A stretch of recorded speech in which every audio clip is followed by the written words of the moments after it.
Hello everyone, I am Professor Sufyan. I am Professor of Computer Engineering at the Zakir Hussain College of Engineering and Technology, the Aligarh Muslim University, Aligarh, India.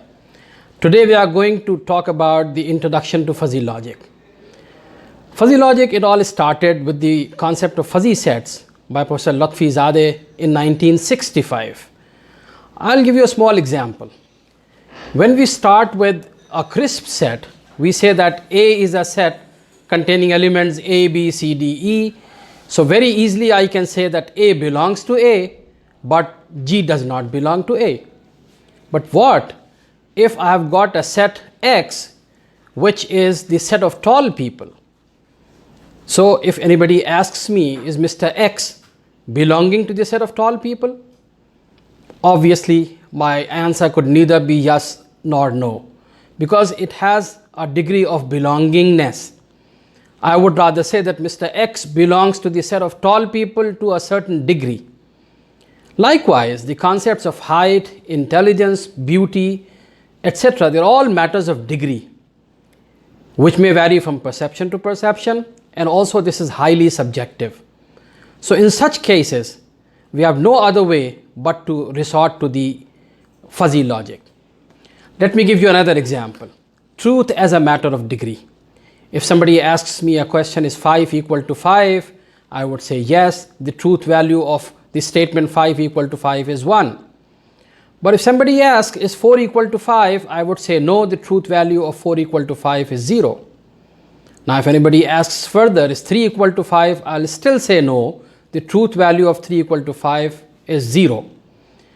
Now the people of fuzzy logic, they argue it like this, that shouldn't 4 equal to 5 be less false than 3 equal to 5? Or let me extend it a little further. What about the truth value of 4.9999 equal to 5? Would I still say no? Still would the truth value be 0? And if we compare this, the truth value of infinity being equal to 5, can I equate both of them? No. So we have to have the degree of belongingness, which in other words or in technical terms is the membership value in fuzzy logic. In the figures that I have put, on the x-axis I am having x, and on the y-axis I am having the truth value of x being 5. When it comes to the crisp membership, I'll have value 0 all along except at x equal to 5, where it will be an impulse of the amplitude 1. And at all the other places it will be 0. But in the fuzzy membership function, the second figure on the right hand side, it shows that it should rather be an asymptotic function, which at 5 would have the amplitude 1, but at values as they keep going away from 5, the value keeps going down. It is only at minus infinity or plus infinity that the values, they become actually 0. Now this asymptotic function we all know is an exponential function, difficult to compute, computationally intensive. So we make some kind of assumption which is somewhere in between the crisp membership and the fuzzy membership, the pure fuzzy membership, and we call it a triangular membership, which will have a peak value of 1 at 5, and it has a linearly decreasing values on either sides. So it gets closer to the concept of 4 equal to 5 being less false than 3 equal to 5. Now if I compare fuzzy logic with what we are already conversant with, the binary logic, which has become a successful success story because of the success of the digital computers, the binary logic operates in just 0 and 1. And this is an important and a very interesting anecdote. If I ask somebody to read it, they'll rather say there are 10 kinds of people. But if you go along, you will realize that by 1 0 I don't mean 10, I mean 2. There are 2 kinds of people, one who know binary and the other who do not. So success of binary logic is attributed to the success of digital computer, but binary logic is a very, very special case of fuzzy logic. Fuzzy logic is much, much more than what just binary logic entails, because it constitutes, or it is compromised of all the values between 0 and 1. So likewise, what we do AND, OR and NOT operations, the basic operations in binary logic, to begin with, they will become min, max, and 1 minus x operations in fuzzy logic.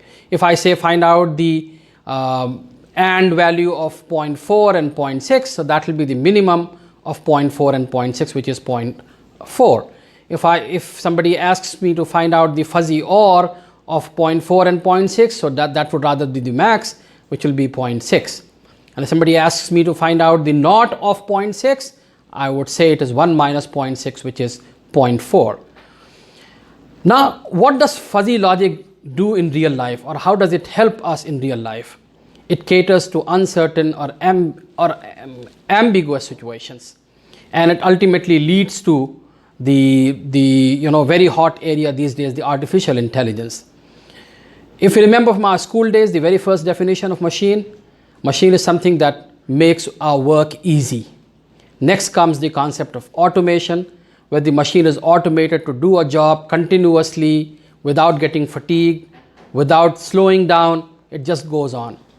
Then the next level of advancement is programmability, in which when I run a certain set of program, a particular job is done. When I change the program, the job changes, and this goes on.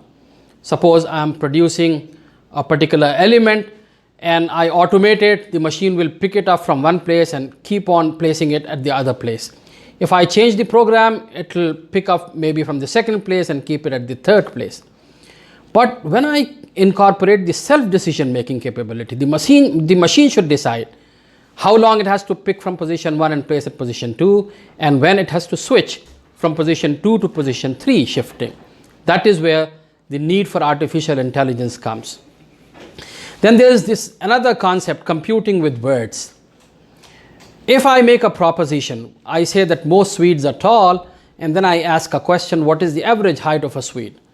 A binary computer or a digital computer will miserably fail. It will say, I just don't know. When you say most Swedes are tall, what does it mean? But if I apply fuzzy logic, or with artificial intelligence, or the way we human beings use our natural intelligence, I can make a guess. I can say that, okay, if most Swedes are tall, maybe the average height of a Swede could be 6 feet. So where do I get that assumption from? I'm basically computing with words. Another real life example is the fuzzy logic employed in washing machines. What does fuzzy logic do in washing machines? If I don't have fuzzy logic, the decision lies on me. I would look at the level of dirt in our clothes. So I'll decide which wash cycle I have to use and what should be the temperature of water, how much should be the amount of detergent. But if I employ fuzzy logic, the machine, I just have to feed with the words. I'll say that my clothes are pretty dirty and I want them reasonably clean, and the linen is quite soft.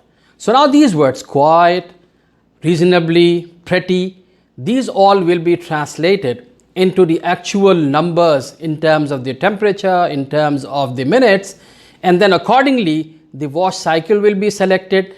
So this bridge between the words and the numbers, that is, this gap is bridged by the fuzzy logic. Another interesting anecdote, how is fuzzy logic different from probability? A very basic example I would rather put, when I say that degree of belongingness or the membership value of water in a container is 0.7, and I say the probability of water in another container is 0.7, the difference is that when I say the membership value of water is 0.7, that means I am very sure, or I am dead sure that 70% of it is water, 30% of it is something else.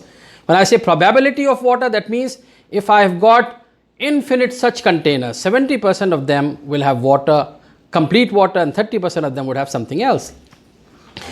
If I take the another example, if I have to take a route from point A to point B in a city like Delhi, I have the ring road option, I have the traffic lights option, another road having traffic lights. So with traffic lights, I know that I am going to take half an hour for sure. But with ring road, it is probabilistic. No traffic, I may reach there in 15 minutes. If traffic is there, I'll take pretty long. Another difference is that in the case of probability, the summation of probability over all the values would be 1, but it may not necessarily be so for membership values. So I can have the granules and the graduation, both in fuzzy logic. Granulation is putting like things together, like the membership function that I have shown. Low could be starting from minus infinity to going to something, some middle value, then medium lies in between with a trapezoidal membership function, and high starts and goes up till infinity. So these are the, the differences between probability. In order to understand probability a little more, there is a very good tool for modeling, no doubt about it. But what is the real meaning of probability? When I say the probability of head is 0.5, that does not necessarily mean that if I toss the coin twice, I am going to get head once, I am going to get the tail the other time. Then what does 0.5 means? It basically means when the number of trials tend to infinity, only then 50% time I'll get head, 50% time I'll get tail. Anything short of infinity, I'm not going to get exactly 50%. I may not necessarily get exactly 50% head, 50% tail. So there is a very realistic case of misunderstanding this probability. Let me give you an example. By virtue of a learning joke, there was this doctor who was approached by a patient who told him, the doctor examined him and told the patient that you've got a very chronic disease, the chances of survival is 1 in 100. He started crying. 1 in 100 is a very low chance. He said, wait, you stand a very good chance, because I have performed 99 such operations before and all of them have died. You are the 100th one, so you'll definitely get cured.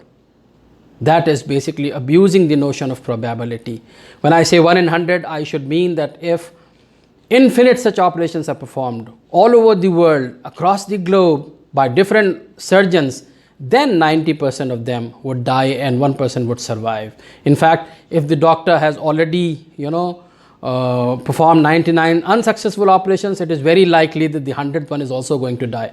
So we have to have a proper choice of probability distribution, and it must be corroborated with the real data. Then only the probability will be a very good tool for modeling.